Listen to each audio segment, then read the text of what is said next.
Es esta ideología que aclara las acciones particulares cometidas durante la dictadura comunista. Al ignorarla, se condena a la única compasión por las víctimas, sin avanzar hacia una comprensión del proceso que los hizo morir. Para ir en el mismo sentido, sería necesario recordar las condiciones que permitieran a esta ideología imponerse con tanto éxito. La guerra civil, que durante los años anteriores, de los años 70 a 75, provocó la muerte de 600.000 personas, o el diluvio de bombardeos norteamericanos, porque en Camboya se lanzaron 4 veces más bombas que sobre Japón durante la Segunda Guerra Mundial. La sed de libertad y de justicia engendrada por estas violencias en la población camboyana. De esta manera, más que oponerse a la memoria, la de los testigos que les acabo de citar, la historia permite enriquecer su sentido y hacerlo, compartirlo con una comunidad más amplia. Vuelvo a mi punto de partida. Algunos eventos del pasado se mantienen vivos en el presente. Pero ¿cómo distinguir entre los usos y los abusos, entre los buenos y los malos usos? La tesis que quiero proponer aquí es la siguiente. En sí misma y sin ningún calificativo, la memoria del pasado no es ni buena ni mala. Los beneficios, las ventajas que queremos sacar de esta memoria pueden ser neutralizados, incluso desviados. ¿Y por qué? ¿Cómo? Por la sumisión del pasado a nuestro interés único, a nuestro solo interés, por una parte, y por otra parte, por la forma que toman nuestros recuerdos, navegando constantemente entre dos obstáculos complementarios que son la sacralización, es decir, el aislamiento total del recuerdo, y la banalización, que sería la banalización abusiva del presente al pasado. La sacralización es, por principio, una marginación, una prohibición de tocar, a veces a través de una palabra, especialmente un nombre común, por ejemplo, genocidio o totalitario, rechazado a menudo por aquellos que se sienten afectados o tocados. El sufrimiento extremo debe quedar indecible e incomparable. La sacralización toma dos formas, adopta dos formas. Se deja de lado toda la asociación contigua, temiendo que las circunstancias evocadas le den una especie de excusa a los eventos del pasado. O se deja al margen las asociaciones por similitudes para asegurarse una unicidad del evento pasado. No es porque estos eventos son únicos y cada uno tiene un sentido específico, eso no impide que no se pueda poner en relación unos con otros. La especificidad no separa los eventos, los conecta.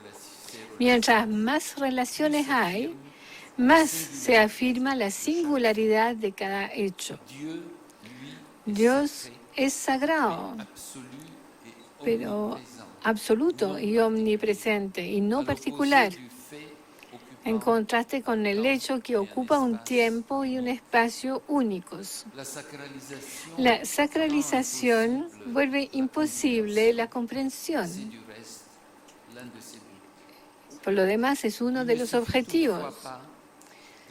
Sin embargo, no basta con prevenir los efectos indeseables de la sacralización, que son el proceso de la inversa igual de peligroso, la banalización en la que los acontecimientos presentes pierden su especificidad y se asimilan a los del pasado. Un mal tan extremo como el que vivimos en el siglo XX, por ejemplo, se transforma fácilmente en arma retórica. Y cada vez que esto ocurre, renunciamos a establecer cualquier relación con su identidad. Y más grave aún, corremos riesgo de retomar el sentido en los hechos nuevos. Cuando hablamos de fascismo como simple sinónimo de desgraciado, quiere decir que hemos olvidado todas las lecciones de Auschwitz. El personaje de Hitler se acomoda a todas las salsas. Lo encontramos en todos lados. Aunque sus crímenes son supuestamente únicos. En la vida pública, el recuerdo del pasado no posee en sí mismo su propia justificación. Puede convertirse en un instrumento de los proyectos peores o los mejores, de la venganza o de la abnegación. No basta con constatar que sirve nuestro interés de una manera u otra. Como dice Retipan, que sufrió en su propia carne el mal de su familia, que perdió en esos campos en Camboya. Lo que busco es la comprensión de la naturaleza del crimen y no el culto a la memoria. Por eso, para mí, no existe un deber de memoria. Existe un deber de verdad y un deber de justicia al que podemos aspirar, incluso si sabemos que nunca lo vamos a poder lograr definitivamente. Ese deber lo podemos servir en forma eficaz recordando las experiencias del pasado, pero para ser realmente útil, los recuerdos personales, igual que para los recuerdos personales, se requiere un trabajo transformador. Y esta transformación consiste, en este caso, en pasar del caso particular a una máxima general, a un principio de justicia, a un ideal político, a una regla moral, que deben ser legítimos en sí mismos y no porque provienen de un recuerdo que nosotros atesoramos. La singularidad del hecho no va a impedir la universalidad de la lección que se saca de este hecho. La memoria del pasado puede ser útil siempre y cuando permite el advenimiento de la justicia en el sentido más amplio, que va mucho más allá de los tribunales. Esto significa también que lo particular debe estar sometido al principio abstracto. La justicia es a ese precio. Y por eso que no es aplicada por aquellos que sufrieron la ofensa. Es una especie de desindividualización, lo que permite el advenimiento de la ley. Quisiera ilustrar lo que acabo de decir, evocando el destino de otro individuo que tuvo una relación ejemplar con la memoria del pasado. Quizás no lo conocen o no conocen su nombre. Es una francesa militante que se llama Germaine Tillon. El destino de esta mujer es muy singular. Ella empezó como etnóloga en Algeria en los años 30, 1930, pero en 1940 vuelve a Francia y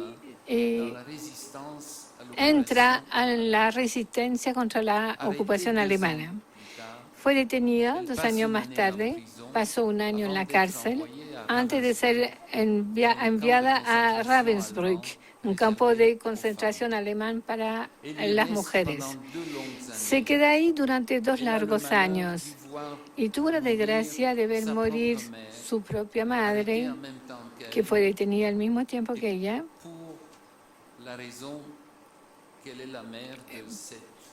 por ser la madre de esta resistente. En 1945 deja el campo convencida de que los antiguos deportados tienen derecho y también deberes.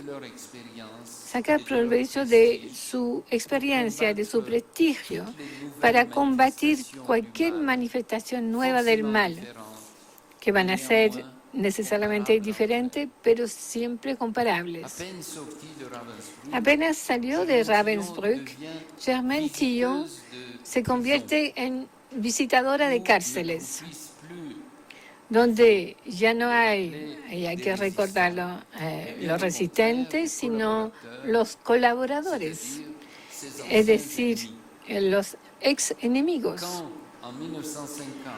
Cuando en 1950 David Rousset, que también fue deportado a campos de concentración, organizó una comisión internacional contra el régimen concentracionario,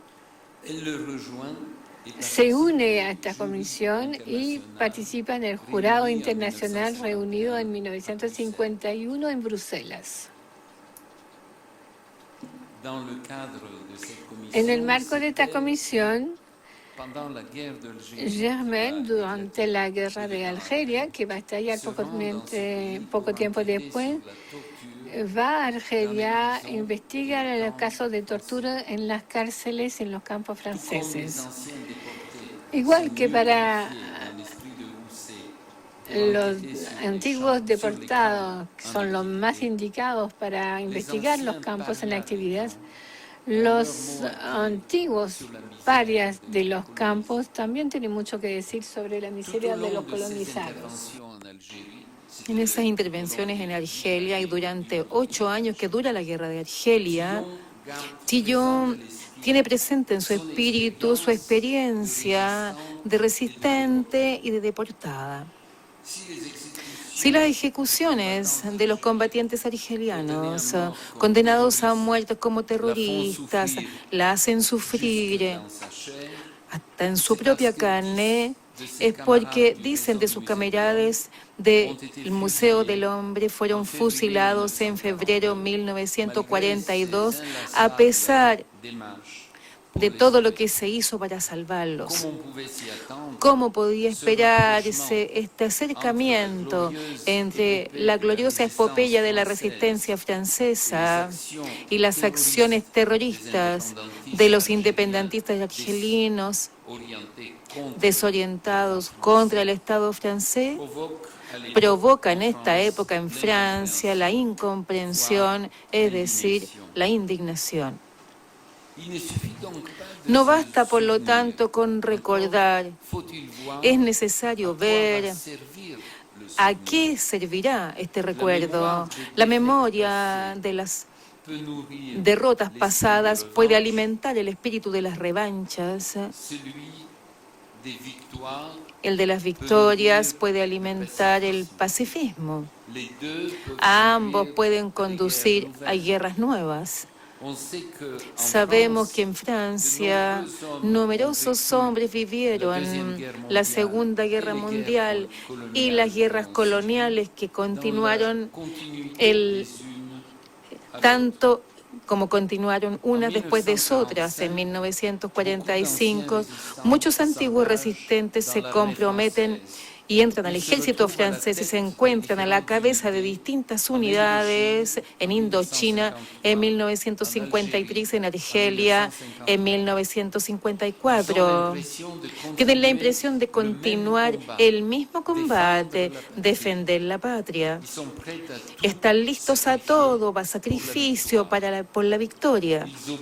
Obedecen a los que creen ser un deber de memoria. La patria no debe ser humillada nuevamente. Esta vez vamos a ser los más fuertes. En nombre de una guerra que creen justa, los antiguos resistentes, convertidos en jefe de los paracaidistas, matan, torturan y queman los campos del enemigo. Del mismo acontecimiento inicial que es la resistencia, Germain Tillon saca una lección muy distinta que los resistentes convertidos en la... Ella se vincula a los individuos más a las órdenes colectivas. De este hecho, sus reacciones no serán idénticas durante estos dos momentos de la historia, Segunda Guerra Mundial y Guerra de Argelia. En 1940, Tillon no duda ni un minuto, ni un instante mismo antes de lanzarse a la resistencia. Se trataba, dice ella, de un enemigo completamente inaceptable.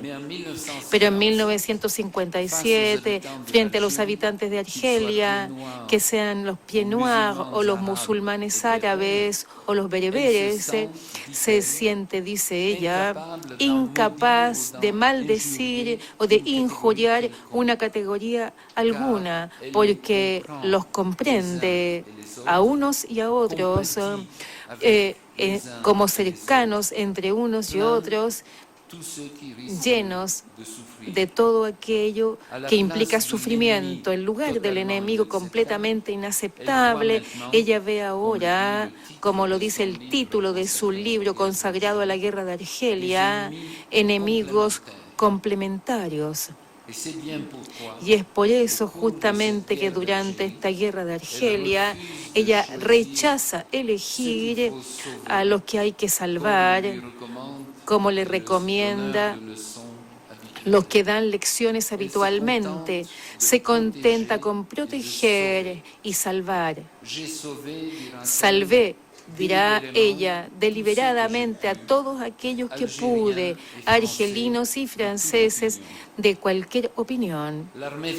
El ejército francés mata en nombre de la defensa de la patria. Los combatientes argelinos matan en nombre de la libertad y de la independencia.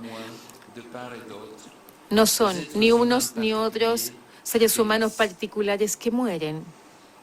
Germain Tillon nos inicia, por lo tanto, en un uso particular de la memoria. Por una parte, evita la tentación de sacralizar al pasado, es decir, de mantener el acontecimiento que conoció en un aislamiento espléndido y considerarlo como incomparable con lo que ocurrió en otras partes o después de eso, de percibir como sacrilegio toda puesta en relación entre él y el resto del mundo. El pasado, piensa ella, sirve para servir y no para ser cultivado por sí mismo.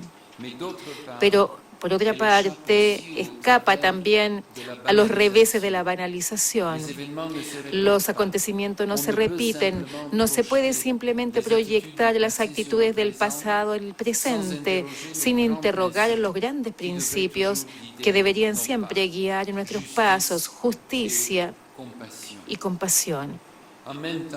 Al mismo tiempo, ella pone su memoria del pasado no al servicio de su interés inmediato o al de su país, sino de aquellos que ella juzga que son los verdaderos y lo justo. Podríamos también acercar la cuestión del uso de la memoria desde un último punto de vista diferente. Yo ya recordé que los hechos que constituyen el pasado se presenten ante nosotros como forma de relato. Podemos observar que estos relatos siguen generalmente esquemas estereotipados. El relato de un acto que no es moralmente neutro puede ir en el sentido del bien o del mal y atañe al menos dos protagonistas. el paciente y el otro. Esto permite distinguir en todo relato histórico, entrar a los valores, colocar allí 4 roles principales. Yo creí ser el que beneficiaba o el que daba el acto, como si el malhechor o su víctima. A primera vista, 2 de estos roles solamente son claramente marcados en el plano de los valores, el bienhechor y el malhechor, mientras que los otros 2 siguen siendo neutros porque son pasivos, beneficiarios o víctimas. Pero en realidad, estos 2 últimos roles se encuentran por la fuerza de su relación con los primeros, marcados moralmente. Ser beneficiario de un acto es una situación menos gloriosa que ser el agente de un acto, porque ello corresponde al momento de nuestra impotencia. Ser víctima de un hecho, evidentemente, es mucho más respetable que ser el responsable.